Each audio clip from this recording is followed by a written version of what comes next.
This is our high school yearbook. And befittingly, we're on the same page.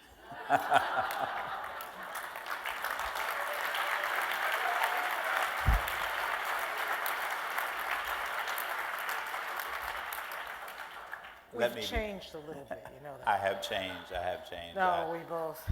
I tell the barber all the time now when I get my hair cut, just don't cut where it don't grow. Do you know, Susan was talking about having a conversation.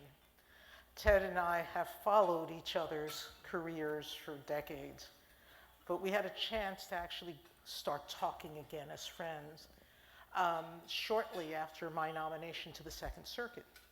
And we had the most incredible dinner after he agreed to come and talk to a class I taught at Columbia. Well, actually, it was in my office, but it was a Columbia class.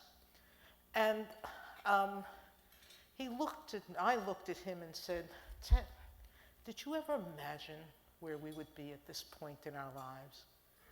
And Teddy looked at me and said, Sonia, who ever imagined that they would let the inmates run the asylum?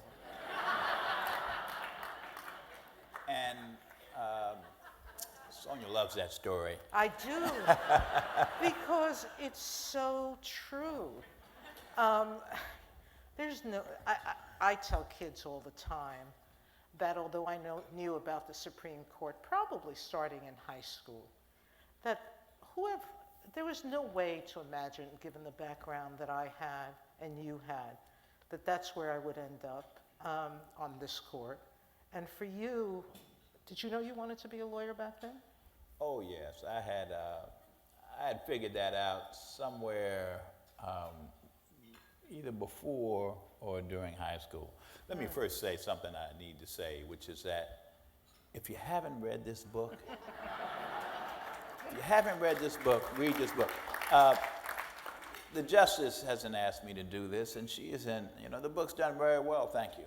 But I thought I knew her, but of course there's a lot I didn't know. This is a very, very moving memoir, and I've learned so much about my dear friend, and I just encourage you to pick it up and read it. Like you, I was a fan, and I'll confess that I still, because you can find these old shows on television, you don't have the time to watch them, I'm sure. I still watch old Perry Mason reruns. I have been given CDs with Is that all right? the shows, and I'm waiting for the day that my work slows down on the court. This may not happen soon, so I can sit and watch them. I thought you were going to say you were waiting for the day in which Hamilton Burger would win. Let me just let me share this. We grew up about a mile from one another in public housing projects. I never know now. I'm conscious of your position, and so I call you Madam Justice. But if you don't mind, yeah. So Sonia in the Bronxdale public housing projects, and I in Castle Hill projects in the Bronx. That's where my grandmother lived, so I know those projects too. Oh, is that right? I didn't know that. Now, I say all the time now, I have a great line, I think it's great anyway, which is that the Bronxdale housing projects where Sonia grew up are now the Justice Sonia Sotomayor houses. I grew up in Castle Hill projects, which are still Castle Hill projects.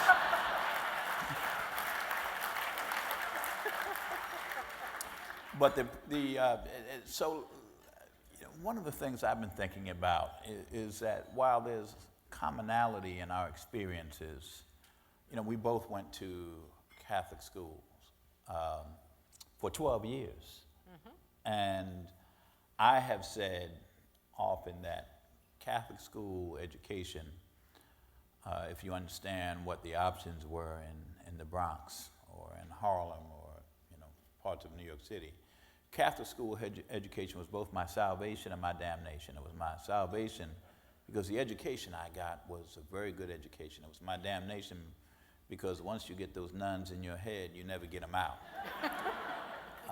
But we had a similar experience in that way, and our paths met at what was then one of the better high schools, the best high schools in New York City, and that was Cardinal Spellman High School in the Northeast Bronx, which was a bit of a trek for each of us, right? Significant until my mom moved to Co-op City. Okay, but, that's yeah. right, that's right, yeah. So we had that in common. So I wanted to ask you about a couple of things, though, and can you talk a little bit, I know you talk about it in your book, but can you talk a little bit more about what it meant to grow up in public housing at that time and what your experiences, were?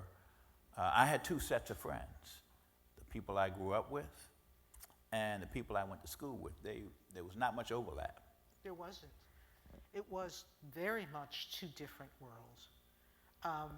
First of all, living in the projects, there was only a small handful of kids who lived in the projects who went to Catholic school. Your parents, or at least one of your parents, had to be convinced that it was worth the sacrifice. And for, I think, each of our parents, it was a huge, huge sacrifice. And I know your dad wasn't around for a lot That's of right. your life, and neither was mine, because mine had died. And you might want to, I won't share your high school it's okay. diploma story with them, but it's all right if I tell it? Yeah, Teddy go right and I ahead. at dinner, Teddy and I were at dinner, and he was telling me that he went back to Spelman for an event, and he was telling the story there that he had never really received his high school diploma. They told him he could go to the ceremony, and he got an empty case, but they explained that his dad had fallen behind in paying the tuition, and he wouldn't get his diploma until that tuition was paid. That day, one of the teachers, after he finished the program, came back with a diploma, and he opened it, and it was his original diploma, which had sat in Spelman's vault For about 30 decades. years. For about 30 years. But that story, I think, my brother, who was in Spelman with me a few years back, was ridiculed in front of the basketball team because he had ratty sneakers. And he came home crying, and my mother was absolutely chagrined. She couldn't afford new sneakers at that point. That's a world that I don't think many of our classmates knew about. Handful. Yeah. But I think in that time, I don't know about you, but I hid it. You hit it. I didn't talk about it. Yeah, although there were a cadre of people we went to school with who came from either public housing or tenements in the South Bronx Oh yeah, and Harlem. no, but those kids, Yeah, yes. But yeah. did you bring any of those kids who lived in? Oh no, two different worlds. Right. Yeah, You two never different brought them worlds. home. And most of the people I grew up with in the projects in Castle Hill projects, or many of them I should say, they, I think about Jonathan Kozlow's book. Some of you may remember the title, Death at an Early Age. Many of them literally physical death, but if not that, kind of intellectual death. And I'm always self-conscious. I'm interested in whether you think about this. I'm self-conscious about talking about these things sometime. One might not think so in mixed company, to the extent that sometimes people patronize when they hear this. And I don't want patronization. I'm not interested in that. It was just the reality, and what I want is folks to understand how differently people live. How people have options that, some people don't have. So my belief, I remember a conversation when I was at the University of Michigan on the faculty with one of my colleagues who had written a lot about affirmative action. I don't want to get into substantive issues. I can say this, but the justice can't get into these issues. But we were talking on the way home one day. We were walking together. And I told him I believe that there are thousands or tens of thousands, if not more, of people who were just as capable in terms of their intellectual abilities, if they were developed, to do the kinds of things that we were doing. And he turned to me and he said, I simply don't believe that. I never forgot that. You know, it's a question of how you see the world. My editor, who I adore, a marvelous, marvelous editor, have a great relationship with him. I had a line in my book that basically said, it's a pity that there's been some improvements, but there's still a lot of schools out there that don't teach poor kids well. And he changed the line. And he kept saying, times have changed. Schools are teaching kids better.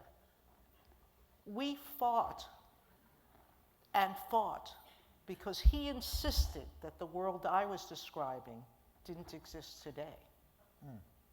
We finally compromised with, I would hope. Lawyers compromise, right? But it's not back then, it's now. Yeah, yeah. We live in places where people don't, because they haven't experienced it, And I believe wonder, that it exists. and I wonder, with all due respect, what he was invested in that compelled him to fight that battle on that issue. It's an interesting question. I've not asked him that, but Yeah. I regrettably still have many friends in that other world of mine, which is quite beloved to me, and know that that reality is still true. Well, I want to say that, you know, as I read through your book, the places you talked about, you know, Kelly Street, Southern Boulevard, you know, for folks who grew up in the Bronx, you know, there was a certain resonance. And it really meant a lot for me to read through all that. And I know a lot of this is going to go over the heads of most of the audience here. But You that's know, where you came from. this journey, new journey of mine, I think I've met every Bronxite who ever stepped foot.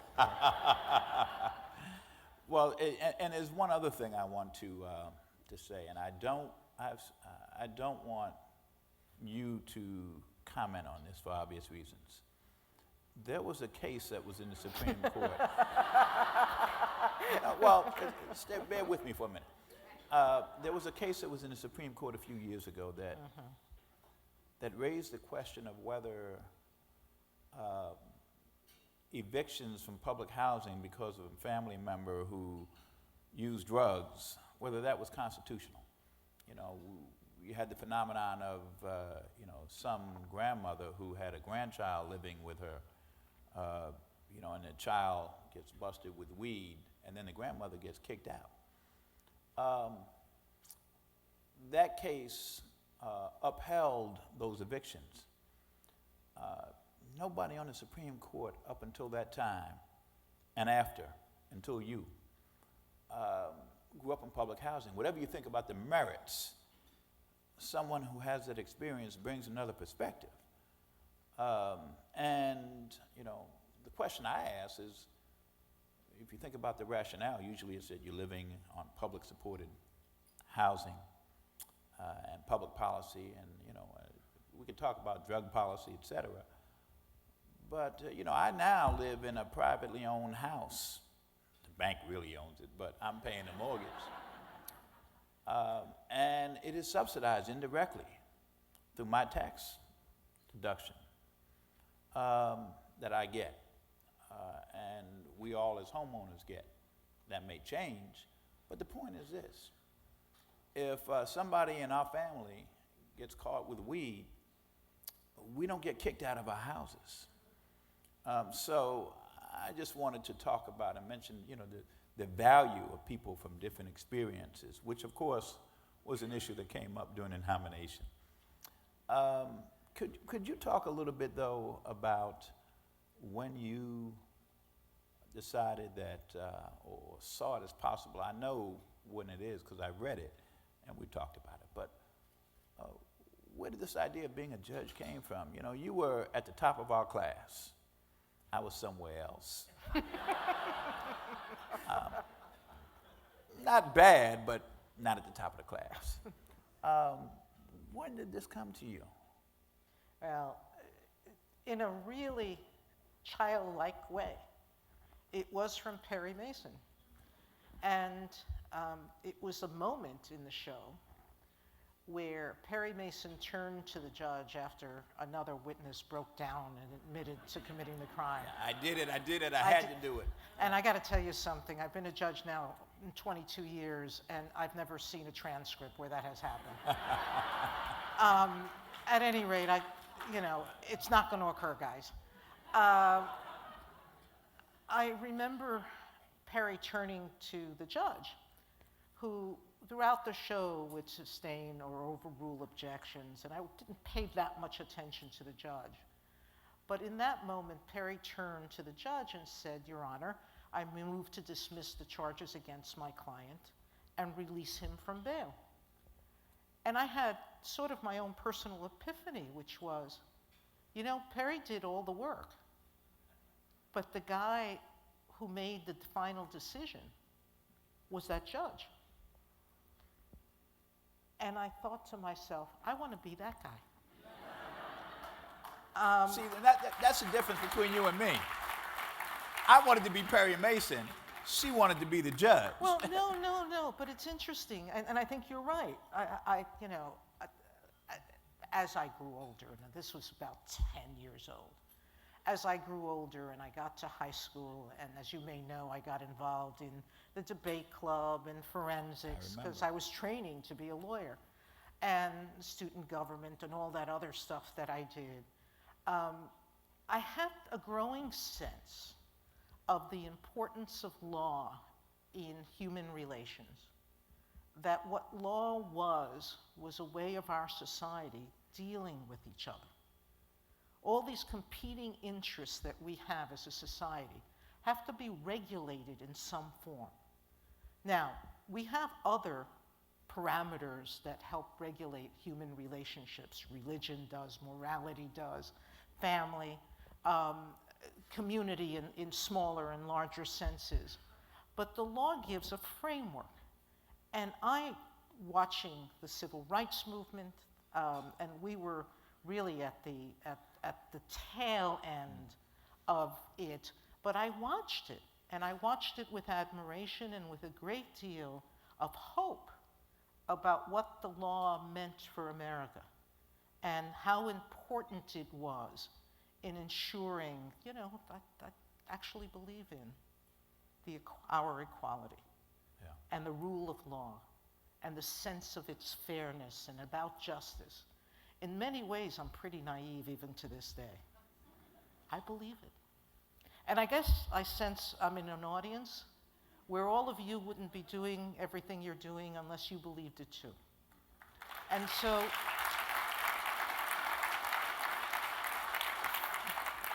for me, that it was that growing sense that I wanted to be a part of it. Well, you talk about the civil rights movement, and that was the backdrop of our youth, and then the other movements that came out of the civil rights movement. And it wasn't so much that I decided I wanted to be a lawyer. At some point I did. Yes, Perry Mason, Atticus Finch, those stories, those characters. But I wanted to be part of this movement that was changing lives and the lives of the people in the communities from which I came and people like us. So I had decided that I wanted to do civil rights work, and I thought law was the best way to do it. But I wanted to go back to something else too. We took a different path. Well, we did, which is why when again, some folks confused what your career had been. I mean, I said to myself, for goodness sake, she was a prosecutor. you know, she wasn't a civil rights lawyer. I mean, she was engaged with for example, on the board of Puerto Rican Legal Defense Fund, et cetera. But it was a different path. There's no question about it. It was a very different path, but I didn't see them as conflicting. Perhaps you saw them that way more. No, well, maybe in my earlier years as a lawyer. No, I did in my earlier years, you know, and maybe as a law student. I bet that there's a whole big group of lawyers out in that audience who make a lot of money in traditional commercial pursuits, and they're here. That's right. All right? And so for me, yes, I took a different path because not that my interests were different. I mean, I sat on the Puerto Rican Legal Defense and Education Board literally within 6 months of my graduating from law school. So our interests weren't different. But I think even then, I wanted to be a part of the policy of it, of sort of not making the policy or the litigation, but the direction that that organization was going to take on behalf of my community then. And that seemed the role that made more sense to me. Well, I felt a certain, I'm not sure if I can articulate this well, a certain kind of protectiveness for you when you were nominated, for when people attacked you and tried to portray you in a certain way. And I felt like saying, no. I did that kind of thing. You know, and you can attack me because I know I'm not going to be nominated or confirmable for dog catcher. But I think that, you know, it all worked out in any event. Well, no, it did. And I, you know, no, I wasn't you. I didn't do the kind of civil rights advocacy that you did. No, but I knew where you were. Yeah, no. Yeah, you did because I did sort of institutional work rather than line work. But I don't see the goals as mutually exclusive. And I think each part of it has to work together. And it doesn't work unless people are involved on different levels of change and improvement. If I can shift for a minute, I've seen something that I wish everybody in this audience could see. Even though I've known you for all these years, I've watched you now as you've interacted with younger people, and particularly young people in the Bronx and in the South Bronx. And I've seen you speak to them, talk to them, and I've seen you reflected through their eyes. And it is an extraordinary thing to see. Would you talk about your relationship with these young folks and what you try to impart to them? When I see those kids sitting in the audiences that I tend to visit, and by the way, it's not always inner city schools, but it's often inner city schools, and even some Catholic schools, because I go back to some of them. They are faces like those I grew up with. They are kids that I see myself in.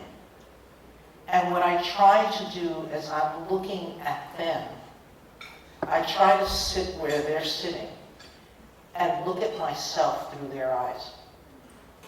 And I find that when I do that, I can remember how I felt when I was their age. And I try to remember what was important to them then.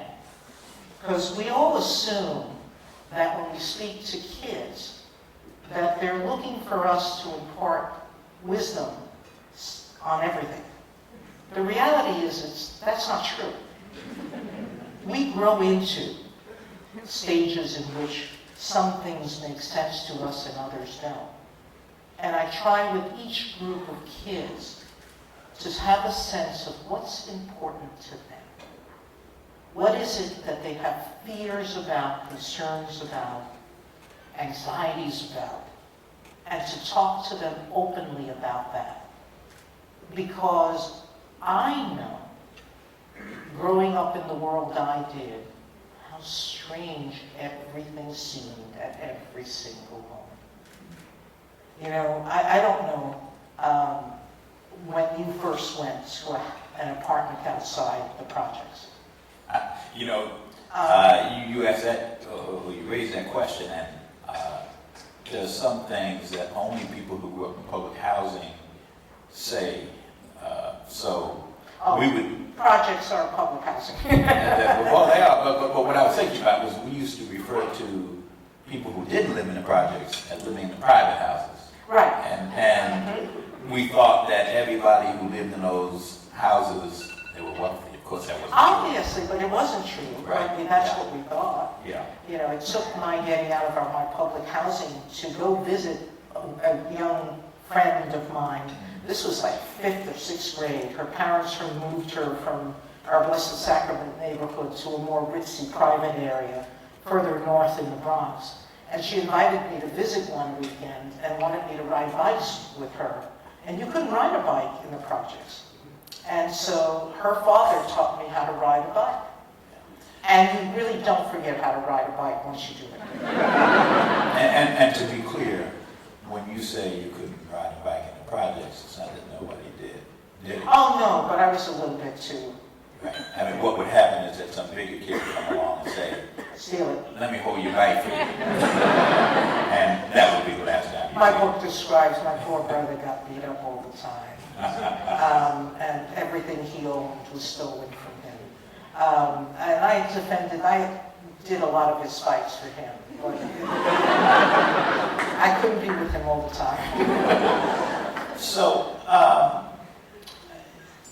can you talk about finding your way, as you did in the book, but share it with this audience, not everybody's way, finding your way from Cardinal Spellman to Princeton? As I said, you graduated, our class, by the way, at the time was about 90% white, right? That's about right. As I said, one of the better high schools in the city, and Sonia was at the top of our class. There was one other fellow, you were neck and neck. Well, he was on the boys' side, so. That's right, because the more than you need to know, but the Yeah. school was at first segregated by gender. Yes, we had a boys' side and a girls' side. That's right. And we met at you were lunch. yeah. That's right. That's right. And in religion class. Ironically. Yes. And so if you could talk about finding your way to Princeton. Well, you tell them how you found yourself to Wesleyan, because I didn't even know about the sister schools when I was at Spelman. But I didn't know what the Ivy League schools were. I was just lucky enough that one of the male teachers had guided one of my then best friends, and still very close friend, Kenny Moy. Do you remember Kenny? Yeah, I remember. He had his sister Janet. Kenny and Janet. Yeah, exactly. Kenny, who was the coach of the girls' side forensics club, because the girls' side wouldn't provide us with a formal coach. The guys got a formal coach, but Ken came and did it for us. He was only 2 years older than we were, so Title IX wasn't passed yet. At any rate, That was a pointed observation. yeah, I mean, you know, it's a bit of a different world. At any rate, Kenny called me up from Princeton, where his math teacher had guided him, and said, you have to apply to the Ivy League schools. And those of you who read my book know the story. And I said, what's that? He said, the best college you can go to. I said, can't afford it. And he said, they'll give you a scholarship. I said, I can't even afford the applications. And new colleges cost money to apply. And he said, they'll waive it. You gotta go. It's the best education you can receive. The next question is, so where are they? And he mentioned Princeton, Yale, Columbia, Stanford, and I said, okay. I eliminated Columbia because it was in New York and I wanted to go away from home. And I went, and Yale, and I went to visit the other 3 schools. Now you have to read my book to hear the story. But I had an experience with radicals at Yale and decided this little good Catholic girl wasn't going to that radical school. I went to Harvard and met a lady, and a more senior lady, beautifully coppered gray hair, a black dress with what I understood to be real pearls, an Asian rug, 2 white chairs without plastic covering. And that didn't exist in my neighborhood. And I looked at this vision and thought to myself, where am I? I've just landed on another planet. And all of a sudden, yapping at my feet are these black and white poodles. And she sat down on the couch. This is at Radcliffe. And she sat down on the couch, and 2 dogs went by her side. And I was dumbstruck. Absolutely dumbstruck. That was the shortest interview I've ever had in anything. I don't think I lasted 10 or 15 minutes. I couldn't talk to this lady. And I fled. It's the first and the only time that I fled. I went outside to the receptionist, told her to tell the students who were going to show me the campus that I had to leave. And I retraced my steps right back onto the train and went home. And you end up at Princeton, not Because exactly the lumpen proletariat. No.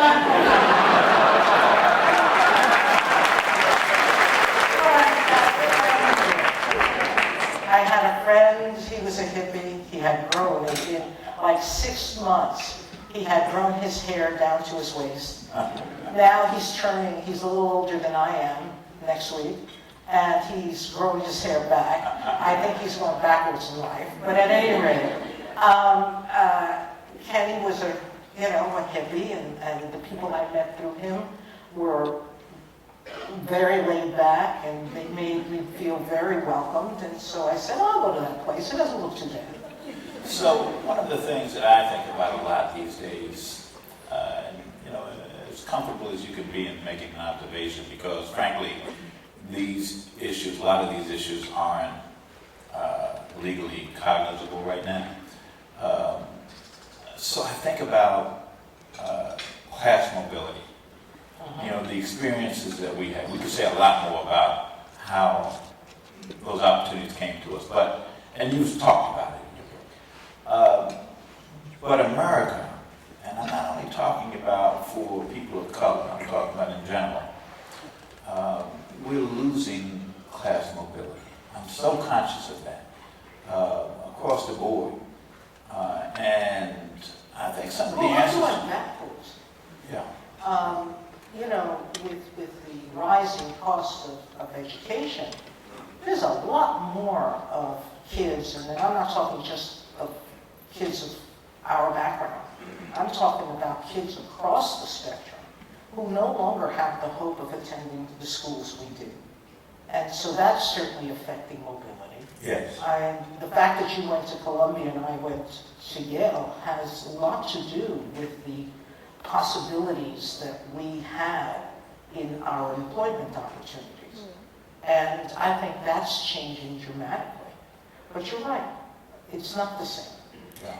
And I believe that's one of the, if not the most challenging issues of the 21st century. Absolutely, absolutely.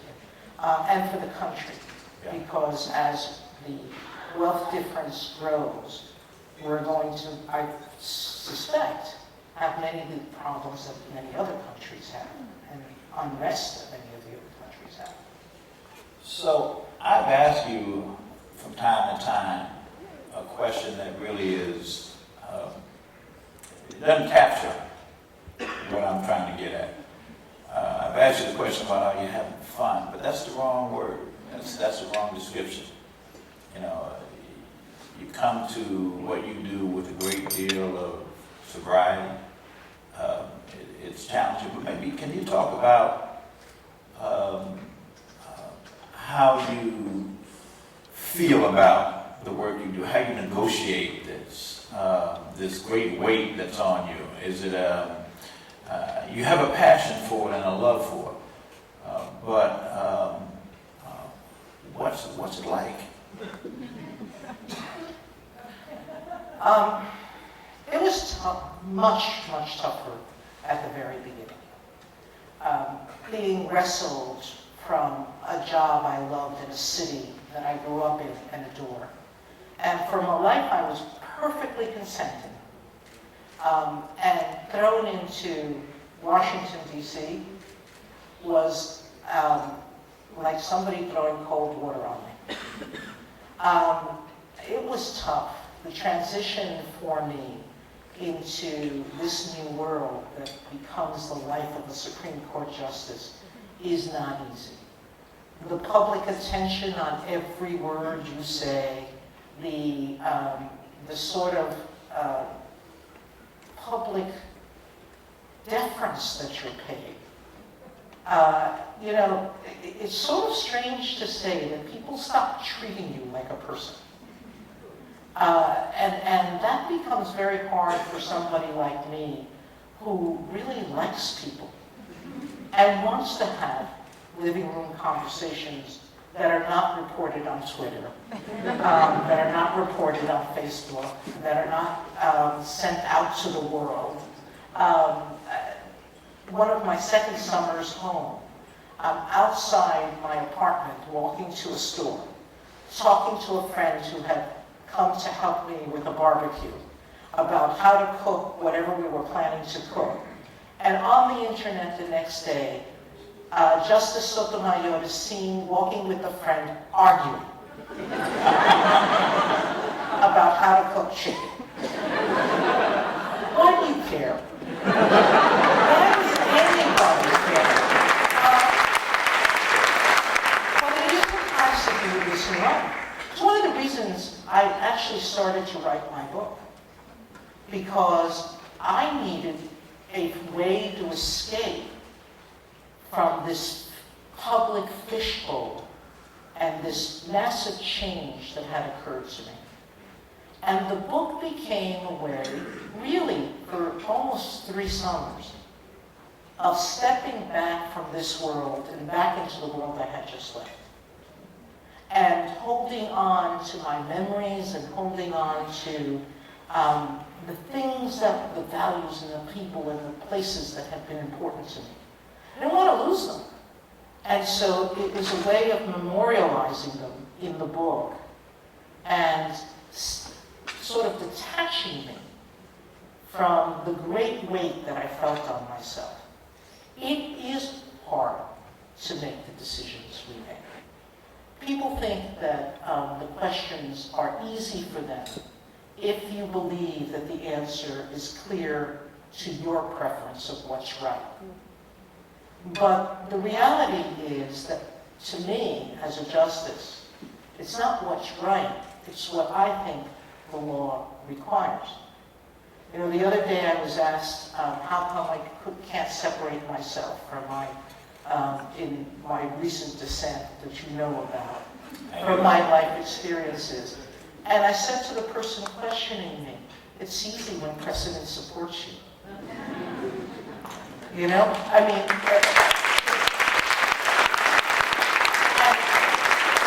what I said is if people read it, they would understand that I wasn't living my life experiences. I was doing what I understood was the law. Well, with all due respect, I have another observation, which is that there's an assumption that the other justices have separated themselves from their experiences.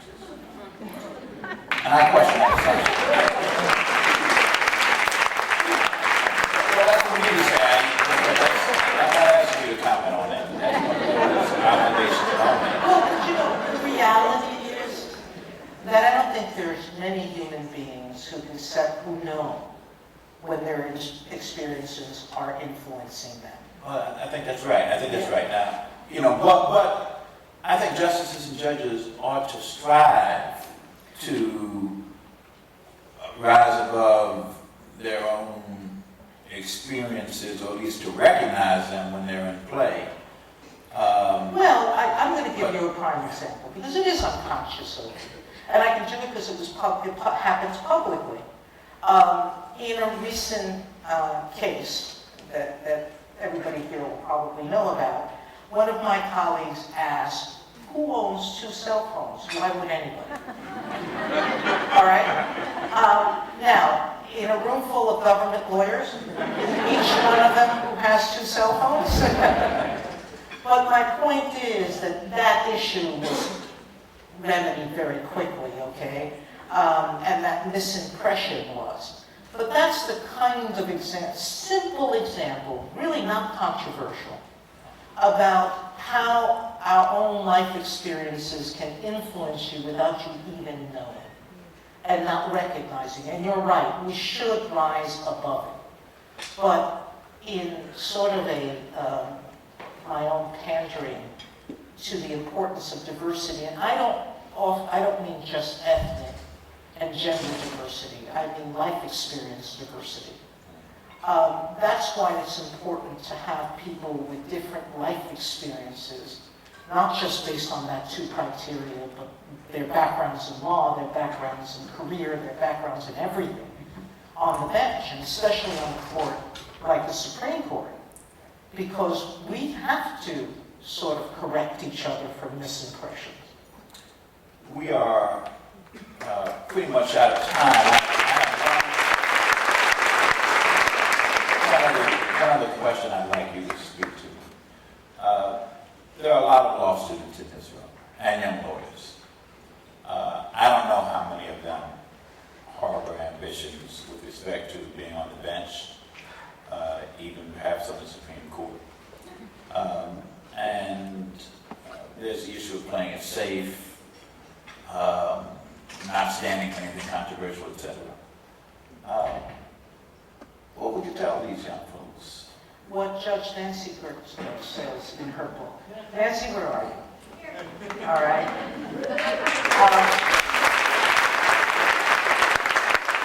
And I just had the privilege recently to start her book. I haven't finished it completely, but I'm almost there.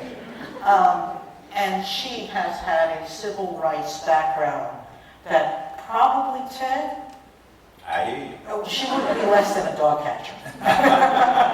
Nancy, is that true? And she became a federal judge.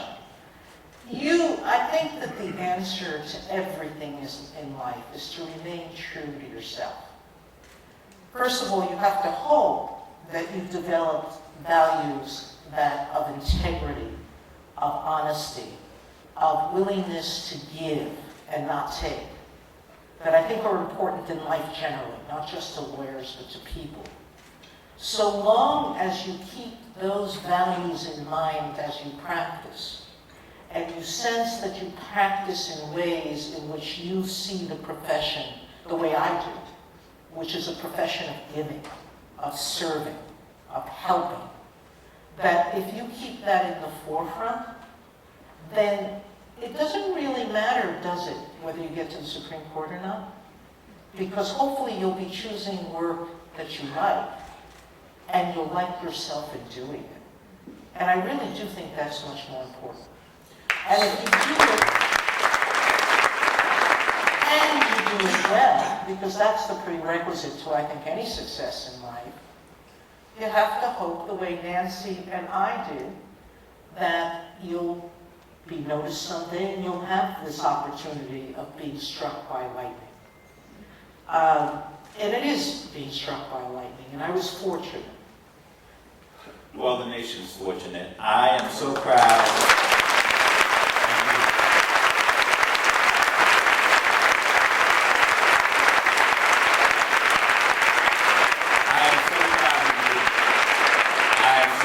With our friendship, and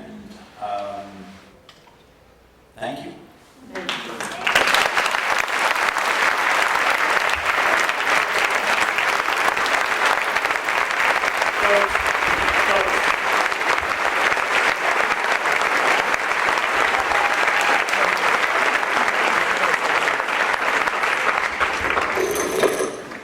I've been asked to ask you to remain seated while Justice Sotomayor exits the building.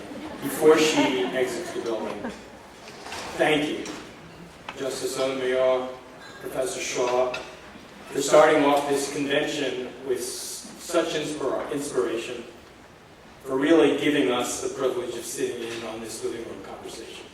It was an honor.